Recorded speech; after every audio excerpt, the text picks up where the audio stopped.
All right. Once the tank's a little bit more settled, we could always put a hard coral in there if we wanted to. Settled, schmettled, let's go.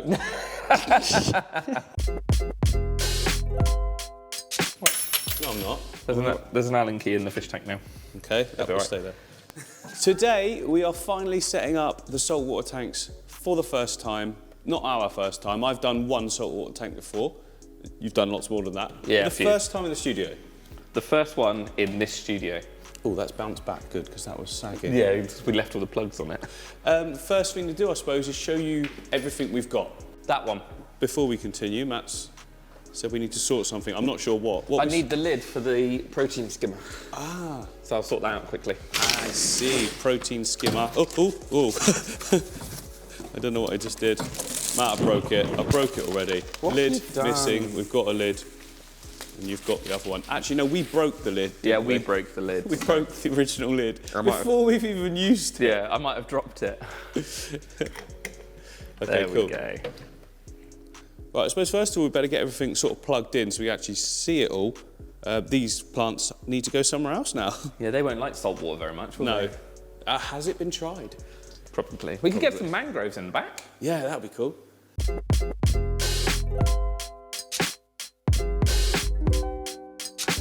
So we're just getting all the electrics sorted. Now, I wanted to have just one line of cable like that leads to the main power to sort of power the island. So on top of that goes a little trippy thing, the same as we've got here because it works very well. And then Matt can, push that straight back up next to it. Plugs in a minute. Plugs in, yeah. So basically the reel comes into here, there's the reel. And then we've got like a good sort of safety plug with individual switches on it. Should be enough. How many plugs have we got there? 4. We've got enough. Yeah. And then we need, I was just trying to think, we need one air pump to run the 2 skimmers, but that's fine. Have we got that? Yes, but we don't need it until obviously there's actual life in there anyway, because there's going to be no nutrients. So yeah, that should be everything. It should fit fine on there. Okay, let's get those lights going. Oh, and when we did the little setup video for this, Matt put this the wrong way round. Yeah. And we were like, oh, why is it only going to light up half of the... No, you're saying like we realised. I had a message from someone at TMC going, you do realise you put the light on the wrong way round? No, I didn't. Oh, yeah. Yeah, I did. So it wasn't that way, it was... It was the same way as this one. Yeah, which works for that one. Would have been fine if you were putting all your rock work in the bottom back sort of half. Which we're not. No. Are we? Not really. Well, varies. We'll see. We'll see. Our power is all fitted. Look at that, nice and tidy. Do you want to do the honours, Matthew, of putting I suppose. Putting the lights on? An unusual light for the studio. I can't remember which. Not that one. What was that? That's the pump. Okay. I was wondering. I've got two plugs the same, so I've got 2 plugs of one and 2 plugs of the other. It's not that one. Okay. Oh, there we go. There we go. The alien glow. Okay, cool. Are they can you change the sort of tonage and stuff? Yeah, absolutely. So there's an app with these that you can change, obviously, the day and night cycle, and you can sort of see in the lid that you've got different colour renditions in there, so there's reds and greens and stuff, so you can change all of them around. So once we've got water and rock, and once we decide what's going in them, then we can decide what sort of spectrum we're going to be running. Speaking of rock, well, this is everything we need to get started. So in here is, TMC have got this stuff called Eco Reef, and it's kind of like, is it recycled stuff? Yeah, so it's like glued together coral, sand, aragonite, all these sort of bits and pieces. They glue them into a rock structure. Yeah. So it's easier to use than live rock. You get none of the nasties, you get none of the pests that you can get on live rock. It's just clean and clear and ready to go. Okay, so technically it's not cycled rock you would get and put in, so you need to get the tank going. Exactly. It's not like a planted tank. No, that's it. You would cycle it, and obviously once because it's so porous, these will grow beneficial bacteria eventually. It just takes a little bit longer. Okay, let's have a look at them, because that picture looks awesome. If it looks like that, it does look like that. Look at that. And it's already purple and pink and stuff like that. Some people might be like, OMD, you're not going to do your own scape though if it's already done. But I think you can break these apart if you want to. Yeah, can't and you? they do smaller pieces as well, so you can buy like branching pieces. So we could always add to this eventually if we wanted to. And that's no different than going and buying a specific piece of cereal. No, no, this is it. This is like buying 1 or 2 pieces of cereal and just dumping them into a tank. And in a tank of this size, that's probably about right, to be honest. It would be 1 or 2 big bits of rock, maybe a little bit of scatter, but we can get some hermit crab shells and stuff to scatter around. And once the corals start going on, each of those come on a little frag plug or their own bit of rock. So, and that's the scaping bit, isn't it? Let's face it, the corals, the algae. Yeah. This is literally just a structure to start with and get things going, I think. Yeah, and it's a good place for us to start as well because we're both just getting back into it. We're both learning again. Yeah. So this is a good place to start. I think it'll be similar to what someone else would do if they were starting. Absolutely. You can pick up one rock, done. And it's a cool scape as well. You've got loads of little platforms for corals to sit on. There's loads of... I don't think I could make a rocks format like that. You need the right bits. Yeah, if you gave me 5 pieces, I'm not sure I could make it as like wholly and interesting as that. Lots of detail. I'm loving all the variation. It looks aged straight away. They've done a great job, actually. Yeah, they're nice, aren't they? Because it makes the tank look mature instantly. Now, do you put that straight onto the glass, or do you put sand in first, or? Yeah, that's. I personally put it straight onto the glass because if you've got things that are going to dig, like shrimps and pistol shrimps or gobies and things, then it could undermine the sort of structure of it. Yeah. But there are lots of people that just put it straight onto the sand. I don't think there's any real right answer. I've never, saying that now, touch wood, I have never seen a tank crack because of the amount of rock and going onto the base. I've never seen it in the 20 years I've worked in the hobby. And also, like, coral rock is quite porous, isn't it? It's not even dense and heavy. Well, even this, to be fair, it's not like... That's probably 10, maybe not even 10 kilos. Oh, yeah. It's nothing, is it? Yeah, that's fine. It's absolutely fine. All right, I'm excited. Let's get on the next stage. So we're going with this one, Matt, yeah? That's for the bigger rock, yeah. I kind of want to do this one first. I don't know why. I'm drawn to this one. I love how sort of different it looks, I guess. Peninsular-y. I do love a peninsula. You do love a peninsula. Although this is a 360 now. Yeah, it pretty much is, isn't it? Yeah. Okay, let's go. So are we keeping the lid? Well, we don't know if we need to, I guess. Yeah, it depends what animals we end up keeping in there. It'll be good to have it kicking about just in case we do get animals that are jumpy. So. I suppose it didn't hurt. No, not just at all. Might as well put it on. And while we're filming or while we're messing around with the tanks, obviously you can take it off and put it to one side, but 95% of the time, is it going to hurt that a lid's on there? No, of course not. I don't know if I'm going to be able to get this in without the lock coming off. Do you want me to hold? I don't know if I tightened it a bit too much. Oh. And that's where those Allen keys come in handy. We're not prepped. No. When are we ever? Right, if you take it back out, and then we'll put it back in like it's the first time. Like the first time they've seen it. I've got to not scratch the tank. Okay, now Matt's ready to remove the light. I've undone the light, look. There we go. Done. Lovely. We can put the rock in. I've got to do it again without scratching it. Oh, yeah, first time, sorry. First time. Oh, that looks amazing. I've not seen this before. Yeah, I suppose there's only sort of one-ish way it could go. Yeah, because you've got quite a flat back to it, so it's Which is deliberate, I guess. Yeah, it pulls in, and you get this really cool, like, alcove and, like, spots for all the corals to sit on. Nice. We could always bring it a bit forward as well, because then we can get some algae and stuff in behind to create a bit of a backdrop. Okay, put the light on for me, just because it's... Oh, yeah, that'd help, wouldn't it? It's kind of... There we go. Are we keeping that tag on? Yeah, that's so we know what it is. That's natural. Yeah, that's it. That's the ocean, that is. Okay, so, like, real simple, this. That was deliberate. We are doing this as a simple setup for a first timer because that's what we are at the moment for this thing. And then when we move these, we can always redo the rock or get a bigger one and then scape the bigger one properly. Plus, we'll have all the other bits and pieces and the corals and the algae. And once we've got one tank mature, it's a little bit like a freshwater system. Once you've got one tank mature, we can remove some of the gravels and rocks and stuff out of here, mature it, and then put it into a new setup. I think that looks cool. I can already sort of picture some little clowns and that. Can we get anemones? We can if we want. Oh, please. Or do we do this one as an anemone wall? We could do that one as an anemone. So that one can be like the different corals, the like easy a reef corals, style sort of thing. Reef style. Yep. And then this can be just, imagine just like 20 anemone. Well, is that too many for there? Probably, I don't know yeah. how it works in numbers. It depends what species you go for. You could go for one big anemone, or you go for multiple small ones. I like the bubble tip anemones. They're a little bit smaller. They come in a range of different colours, and they generally are fairly peaceful. But sounds good. They can be a little bit sensitive to new water, so we'll have to mature them first. Yeah. I have heard that. You don't put them in straight away. No, they're essentially a bag of seawater is probably the easiest way to describe them. So they do freak out sometimes when they move. So I should probably, as you were saying that then about like anemones, and I'm like, put 20 in and that, and saltwater people will be going, what's he talking about, this guy? I literally don't know what I'm talking about, because in my head I'm thinking Bucephalandra, yes. I'm thinking like Anubius, like you can just put as many as you want and they'll just grow. I forget that an anemone is a living, not that a plant isn't living, but like a moving and... Yeah, do you know what I mean? I forget that anemones produce waste, whereas plants don't really produce waste, I guess. Not in that way, yeah. No, so it's a bit of a strange one. And obviously, the thing is with corals as well, is they wage war on each other. So, you know, soft corals will try and poison each other. Hard corals will try and sting each other. See, I don't so it's a whole... Yeah, there's so this. many more elements to a saltwater aquarium, definitely. I'm excited. It's just even that little bit of information then just hit home, and I was like, you know nothing. Yeah, well, you know anemones, absolutely nothing. They're one of the worst creatures because you put them in a spot that you're like, you're going to look great. You know, if you look at this rock here, you would want an anemone, I don't know, maybe like in this front section on here show. sort of thing.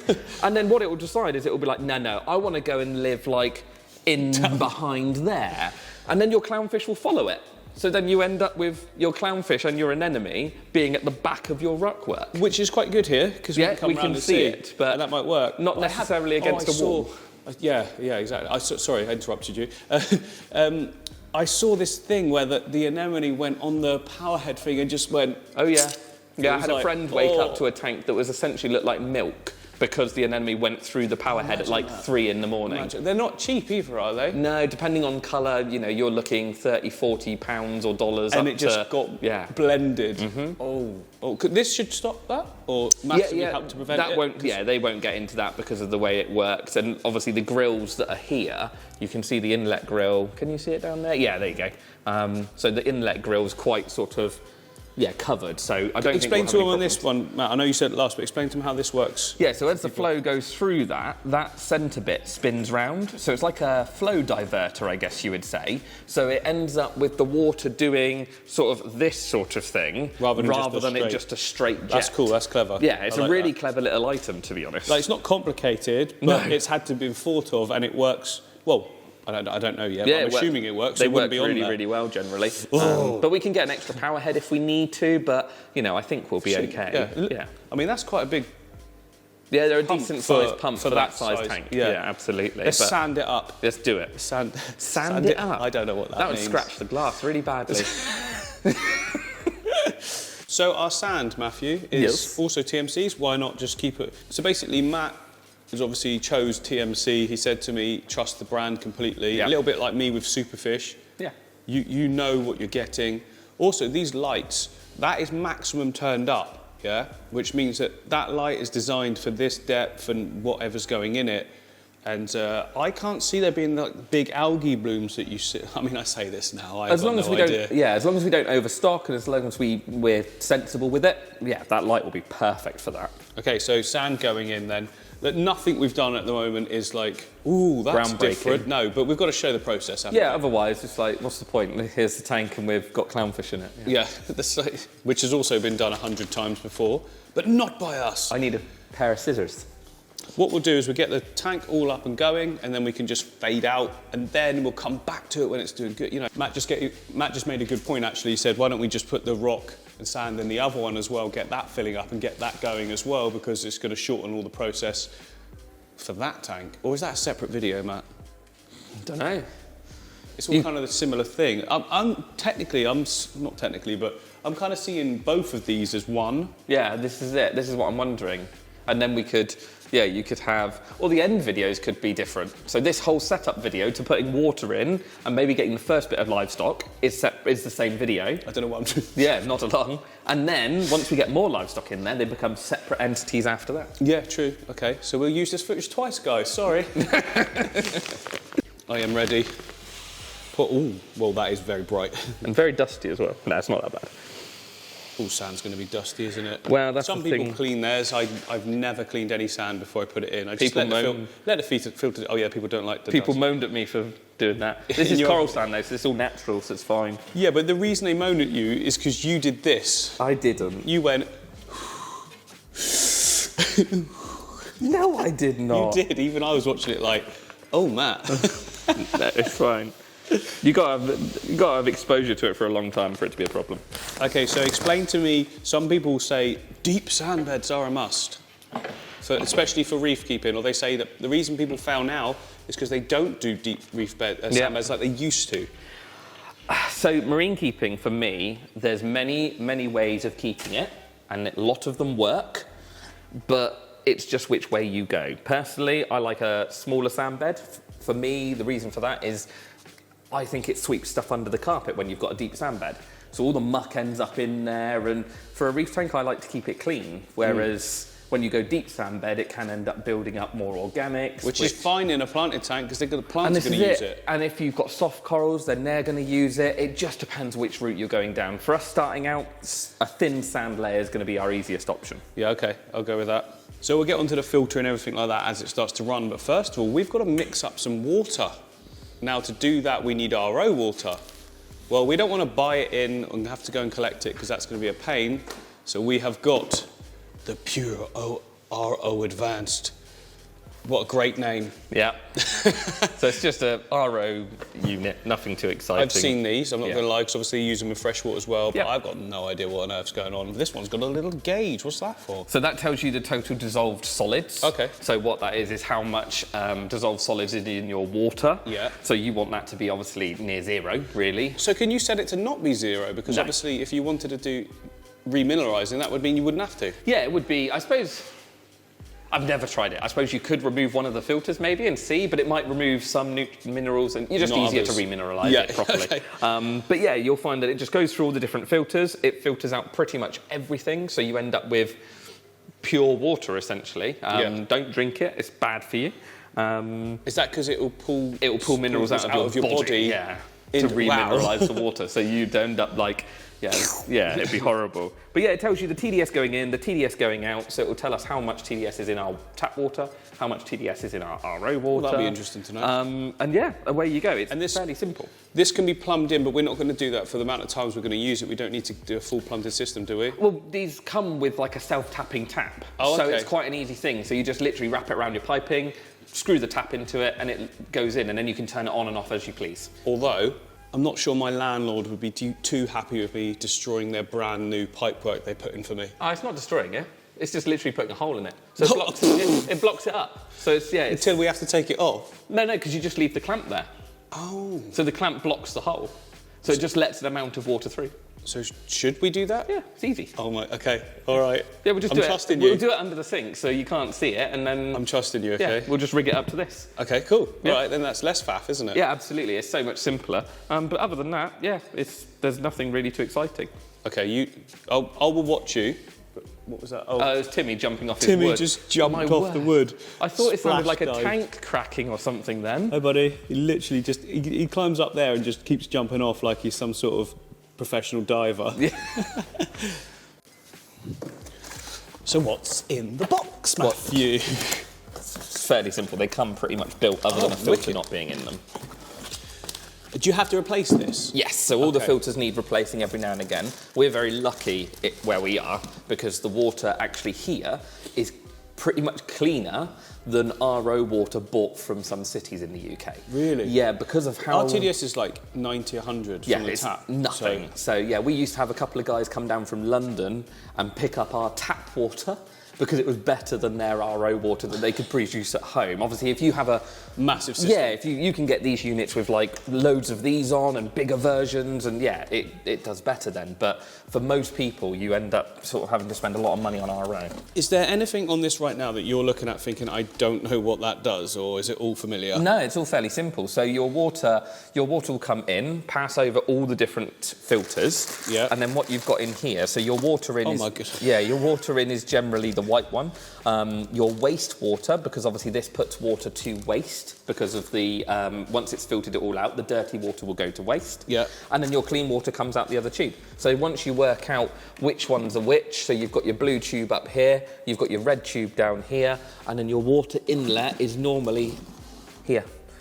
Okay. So once you do it, it sort of is already plumbed for you. And how much, is it like 50% water's waste, 50 catch? Or? So it varies. Obviously, ours is, again, very clean, so we get quite a good ratio. Yield. A yield, yeah.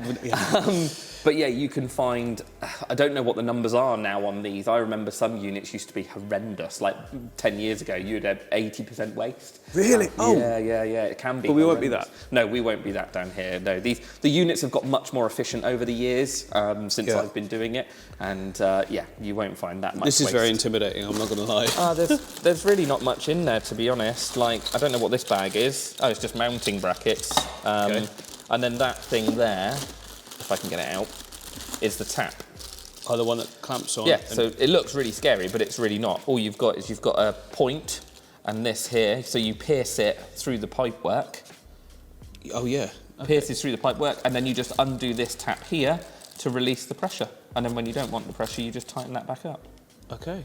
And then, so if you ever wanted to... It's a ball valve or something? Pretty, or well, like yeah, a gate valve, in a way, it's a ball valve, yeah. Or, it'd be like a gate valve, I suppose. But if you ever wanted to remove it, you just take it off, piece of copper piping, soldered back in, it'd take a plumber 10 minutes to do. Yeah, I mean, I've got the on and off, yeah, you know, like gates at the yeah, top the as main well. sort of valve. So, yeah, we can replace it. But I'll be honest, most of the time, when I've moved house, I've just left this in situ, clamped it right in, and then just bought a new one when I get to the new house. Makes sense. Yeah, but... Saves on a plumber.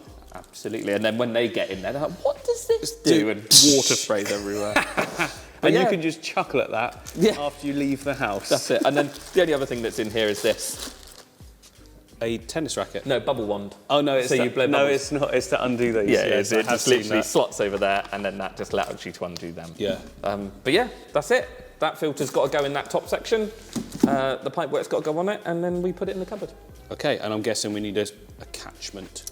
Yeah, so we'll put it into something. If we're going to do it while we're here, then it's not too much of a worry to have it running into just a barrel or something like that. Just keep checking on it. Exactly. Put the alarm on the top. Exactly, yeah, this is it. Get a little water alarm, but people will run it into water butts or old fish tanks. And then a stop valve, is it? Yeah, Yeah. float valve. Yeah, the problem is with running a float valve on these is that then all your water goes to waste. Because it just shuts off and you'll still have water flowing through this and flowing to the waste valve. So you kind of need to be about. Yeah, ideally. I'm sure there's a system that stops that, there but is that's lots probably of a lot systems. more cost. But this is just a nice and simple one that anyone can have. I'm guessing this is one you can also just hook up in your bathtub if you want to as well. Yeah, so you can get different fittings and stuff. So what you can get is there's like an outdoor tap fitting. So you know you've got like the different size threads on an outdoor tap. You can get one that literally fits to this pipework. So then all you do is you screw it onto the outdoor tap, turn the outdoor tap on, and then it runs water through there. Yeah, okay. I'd always run your first bit of water when you turn it back on. I would always probably pour that water away. I've heard different numbers of like run it for a couple of minutes to run it for 10 minutes and pour that water away because you might get obviously a bit of settling and things like that.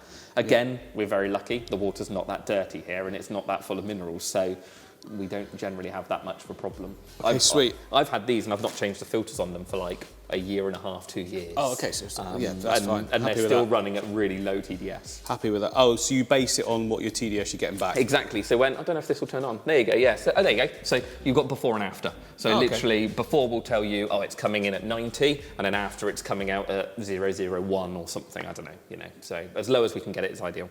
Awesome, let's do it. Right, the RO unit is built. It's already been plumbed into the pipework over there. We can put it under the sink as well, so it's like hidden away. Otherwise, my wife is going to go nuts. What is this? It doesn't suit the decor or the aesthetic. Anyway, if you want an in-depth video on how to sort of set one of these up, this is not the video for that. I think that'd be quite like sort of time consuming and very in depth, and there's probably plenty of videos out there that explain how to do that already because they're all quite similar, aren't they? Yeah, very, very similar. Yeah. So yeah, if you want to do that, just go and find that elsewhere, but we have done it and it will now be plumbed in. Are we plumbed in, Matt? Sort of. Obviously I've not got the wastewater or anything put in, but we are plumbed into the mains, which means... Basically, you've gone through the copper pipe. Yeah, so there's no going back. No going back now. I shut off the main pressure, so yeah. We might be going to a DIY store to pick up some new piping, maybe. They do these little patch things now, though, don't they? That'll do. They do. Yeah, absolutely. You can get a copper to plastic converter, so we'll just buy that. Oh, okay. Cut the copper off and done. So how does it work? As soon as I turn on the water pressure, it starts it effectively, does it? It will, but obviously this whole thing has got to fill up with water. So yeah, you'll find that obviously this casing, and this, it'll take ages for the water to come through, probably a good few minutes. Really? Yeah. Okay. Because it'll have to build up pressure. Oh, you see the pressure forces it through the filtration. Exactly. Gotcha. Yeah, okay. yeah. Shall I put it on? Yeah? You didn't sound... I bet, I'm just hoping there's only one hole in the piping where I tightened it up, but yeah, it should be fine. I'm going for it. Right, 3, 2, 1.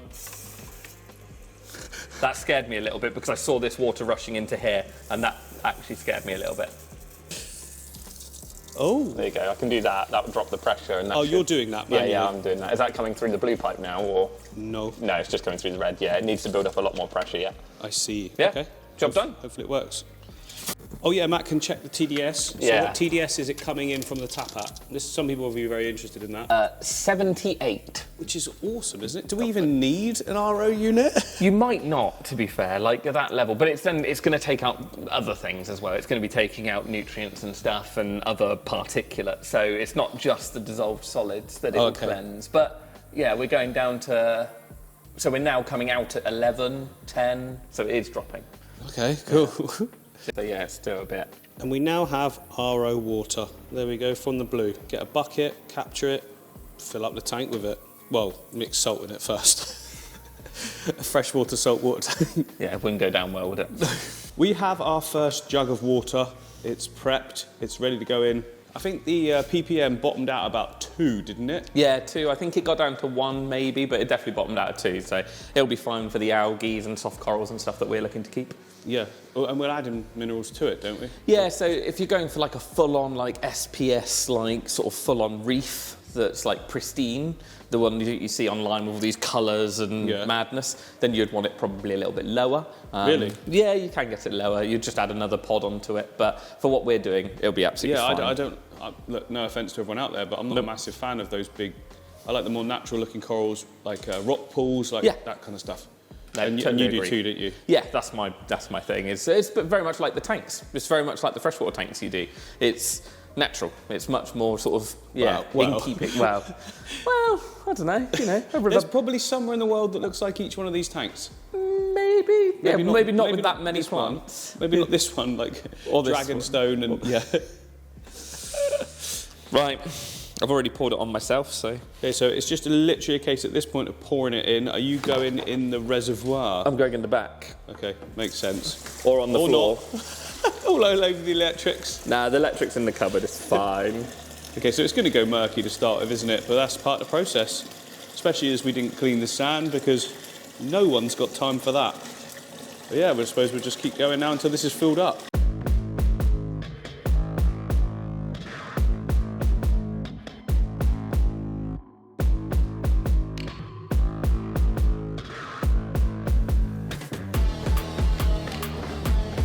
So the tank is filled up. I don't know why I'm shouting. I've got a microphone on me. So the tank's filled up, the filter's been running and the light is on, but this is currently a fresh water tank. Well, RO water tank. I suppose that's still fresh water. So we have purchased, whilst Matt's having his breakfast. So we've purchased I know that's not how you say purchased, just in case anyone thinks. We have purchased a refractometer? Yes. Yes. And this basically will measure the salinity of the RO water as we add the salt. Yeah. Yes. I'm learning. Is this simple? Fairly, yeah. Calibrating's probably... Well, no, none of it's really that hard, to be honest. You've got to calibrate them, so you've got to set them at 0. Why are they pipettes? Because that's to drop the water onto the lens. Yep. And then you push that over the top of it, so the water is then squished between there. Yeah. You look through the end, and it tells like you... a pirate? Yeah, you tell... there might be a picture in the instructions. No, there's not. But it's got a little graph inside it, and it just tells you where the salinity is. And there's I'm guessing there's notches where it should be, or is it up to you where it should be? Up to you, where you could put the salinity up to ridiculous levels. But or if brackish, less, I guess. Yeah, exactly. Yeah. But yeah, you can just pick where you need it to be and just keep adding in until you get it. But obviously you should measure out the salt, so you should be close to it anyway. Oh, okay, yeah. So it's not like put a scoop in, do a test, put a scoop in, do a test. In theory, you could. It would take a while. Probably not the best way to do it. No, okay. So we're ready. Have you put your hand in this? No, what? Why just would like roll your hand round in it. It's just salt, yeah? Yeah, it's just salt. So just like pick up a couple of handfuls. And then pull your hand out. Oh, wow. Warming. Yeah, that's cool. Weird, isn't it? Yeah, you can really feel it. Yeah. It's probably not good for you, but... I used to work with a lot of salt. I always had gloves on, so yeah. Yeah, maybe I should watch this. Oh, it's really warm. It's weird, isn't it? Don't breathe it in. If you're cold, just lay in it. Roll in the salt. Yeah. Probably quite an expensive way of doing it. Yeah, true. Probably best just put a radiator on or something. Yeah, probably. So in theory, it's 1.5 of these, but... That looks like a lot. It always does, and I always question it, but it's not. It's 1 kilo roughly per barrel of water. Okay. We've put 3 barrels in here, so when you think of 1 kilo... Yeah, and bag of sand. It makes sort of sense, but... bag of sugar is what I was picturing. Yeah, that's it. But yeah, we'll put this in. We'll Who's let it got dissolve. A bag of sand, other than fish keepers? Well, yeah, fish keepers probably know. 2.5 kilo bags. Not in your kitchen, but... No. No, it's a bit gritty to go in your food. Now, do you want me to make the whole tank misty, or do you want me to just put it in the filter? Well, it doesn't really matter, because this is going to keep running anyway. We're not putting anything in just yet. No. I mean, we are in the video, but not at this moment. I don't think I can aim that into that gap. I will try and put as much of it down there as possible. So do you just literally pour it in and let it do its thing, or do you have to mix it? At this moment, I'll just pour it in and let it do its thing. If I've seen people like making up big buckets and putting a filter in with it and letting it... So if I was doing it and the fish or corals were in here, and I was doing a water change, I wouldn't be doing it like this. Okay. I'd be mixing it first in a barrel with a filter, possibly heating it up as well, because the temperature, if it's really cold, can change the salinity. Right. So you don't get an accurate reading sometimes. There are temperature... This looks like so much salt. I remember doing one tank and I got the bucket home and I bought a bucket like we've got there and it wasn't enough to treat my tank. That whole it was thing. like 700 litre aquarium and I didn't have enough salt in one bucket. I'm like, I've got to put 25 kilos of salt in my new tank. This is so weird to me. This is when you do that and you've worked it out wrong and it's like really high soup. Yeah. That's no more salt can dissolve in it. That's why I sat down and read it and looked at it about 3 times because it's been a while since I mixed salt. I can't believe you've ruined our tank. Yeah, look at that. It's a glowing white. I like seeing it coming out the nozzle. Look at it come out the nozzle. Yeah, done. Love it. The camera can't even. It's just white. Yeah, it's just glowing. Come back when it's cleared, eh? Yeah. I know how to solve this. Bit of AQUARIAN. Yeah. I'm not sure what that would do. Did the saltwater community not know? Yeah. Just make rocks of salt. Yeah, I'm not even sure what it would settle out or what it would Let's give it a go. No, let's not. Well, it's actually only been 5 minutes. It's starting to clear, which is good. That's because I was using the turkey baster on it and spurting all the water around. Oh, okay. So I've just been like sort of turkey bastering all the rock and the salt and get it moving. So it's clearing quite nicely. You just made a point about the rock. Yeah, I forgot about displacement and the sand and the rock and things. So even though the full volume's 85 litres, by the time you've got everything in there, it's actually a little bit less. So you look so funny doing currently, it's just a kaleidoscope. It's just pretty colours inside here. Do you reckon I can see with this? Maybe. Let me I'll just lower my... Oh, yeah, we can. So you see, pretty much now, it's just at about the right salinity. I can't see the reading, but I can see the graph. Can you see where the white meets the blue? Let me see with my eye. So there's like a light blue and a dark blue. Oh, yeah. So that is where the salinity is. No, the camera doesn't show that. Does but it yeah, not? Yeah, with your eye, there's a light line, and there's the bottom is light and the top is dark, and where those two meet is where your salinity is. So currently, it's sat like nigh on perfect for salt water. Might have a little bit of dissolving to do. So it might be a little bit high, but that's fine. I'll just take, it'll probably be a jug of water out and a jug of RO in, and that will probably bring it down. Okay, so it's just a juggling act until you get it right. And obviously the more times people do this with a specific tank, they're going to know exactly what to do. That's it. I used to pre-measure mine out, so I'd measure it out before I went to the shop, and I knew how much salt needed to be in my barrel to then pour RO in on top of it, so that then it was right. So once you get used to it, it's been like 8 years since I mixed salt water on a smaller scale. When I did my tank, I just came to the shop and got 4 barrels of water, and I never added any more the whole time I had it. We were working on, what was that, like 400 litre vats. So we were like, it was, you knew it was like 15 kilos or something, and you just poured it straight in, and then you checked it, and it's done, sort of thing. What did that come in, like bags? No, it just came like that. Yeah. Well, it does come in sacks now as well, but yeah, it used to come in buckets because it's just the easiest way to transport it. Yeah. You know, it's an expensive commodity. You put one slit in a bag on a pallet, and you've lost a 60 quid bag of salt. That's true. Yeah, the tubs make it secure. Yeah.